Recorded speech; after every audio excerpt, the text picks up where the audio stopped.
एक शाम प्राची टीवी पर सीरियल देख रही होती है। तभी उसकी सास वहां आती है। अरे सीरियल में तो ऐसे मग्न है जैसे आज रात का खाना पड़ोसी आकर बनाएंगे। मुझे पता ही नहीं था आपने अपने बेटे की शादी पड़ोस में भी की हुई है। हैं? मतलब? मतलब इस घर में सारा काम बहू ही करती है, आप तो सिर्फ खर्राटे मारती हैं।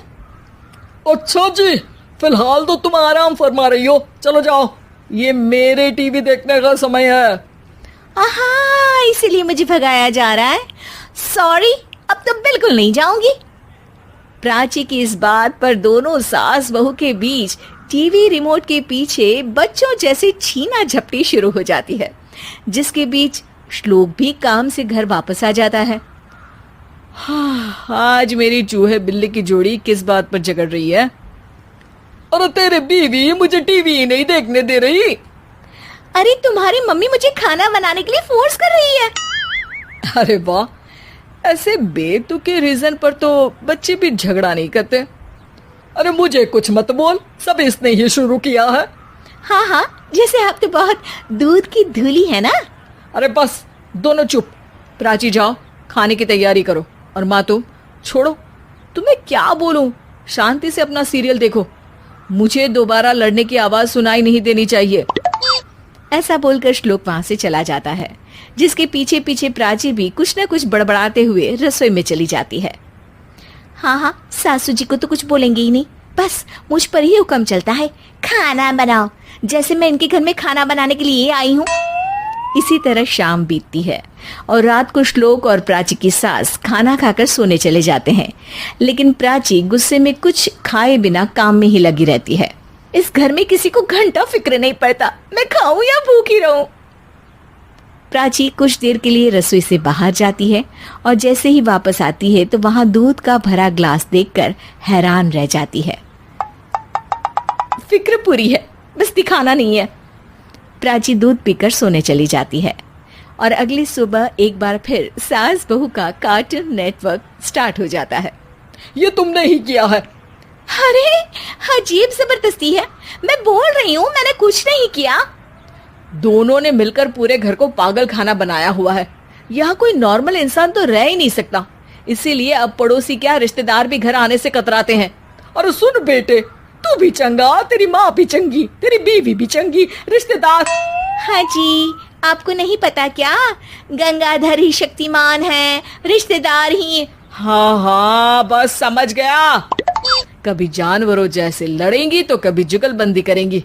भाई मैं आप दोनों के बीच में नहीं फंसना चाहता। सास बहू की इस मनमौजी जोड़ी से परेशान होकर श्लोक अपना सिर खुजलाता वहां से चला जाता है। चलो अब मैं भी कीर्तन में जा रही हूँ। इस पर जैसे ही सास कमरे में अपना पर्स लेने जाती है तो वहां नाश्ते की प्लेट रखी देख मुस्कुराने लगती है और नाश्ता करके घर से बाहर निकलते हुए कुछ पैसे टेबल पर रख जाती है, जिसके कुछ देर बाद सिलेंडर वाला घर आता है। ओ मोरी मैया, मैं सिलेंडर के बारे में तो बिल्कुल भूल ही गई थी। घर खर्च के सारे पैसे भी मम्मी के पास है और श्लोक से बोला तो उल्टा 4 बात सुनाएंगे। प्राची ये सोच ही रही होती है कि अचानक उसका चेहरा चमक उठता है और वो घर में आकर इधर उधर देखने लगती है। तभी उसकी नजर टेबल पर रखे पैसों पर पड़ती है, जिन्हें वो सिलेंडर वाले को दे देती है। ये सब श्लोक देख लेता है। अच्छा बेटे, इतना बड़ा घोटाला, सबके सामने मैं तेरी दुश्मन और पीठ पीछे तेरी मेरी यारी। इस पर श्लोक एक प्लान बनाता है और शाम को सब एक साथ बैठे होने पर बोलने लगता है। माँ, तुम दोनों की बहुत लड़ाई होती है, इसलिए मैं सोच रहा हूँ कि प्राची को उसके घर छोड़ाऊं, इससे वो भी खुश रहेगी और तुम भी। अचानक श्लोक की ये बात सुनकर सास बहू शौक से उसकी तरफ देखती है।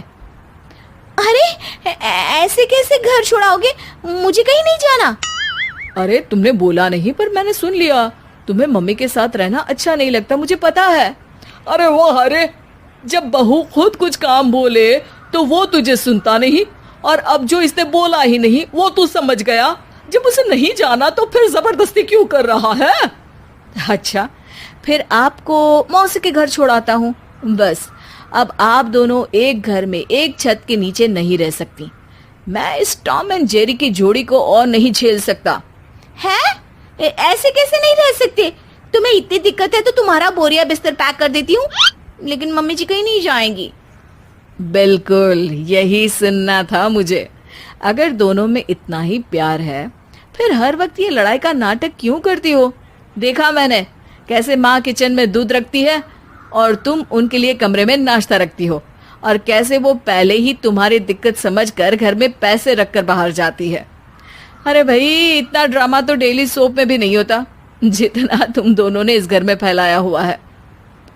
तू हमें टॉम एंड जेरी बोलता है ना, तो याद कर वो दोनों भी एक दूसरे को बाहर वालों की बुरी नजर से बचाने के लिए हमेशा सबके सामने लड़ते थे, लेकिन अकेले में दिक्कत के समय मदद भी तो करते थे। बस हमारा रिश्ता भी कुछ ऐसा ही है। और वैसे भी अगर सास बहू में तू मैं नहीं होती तो दुनिया वालों को कहानियां कैसे मिलेंगी?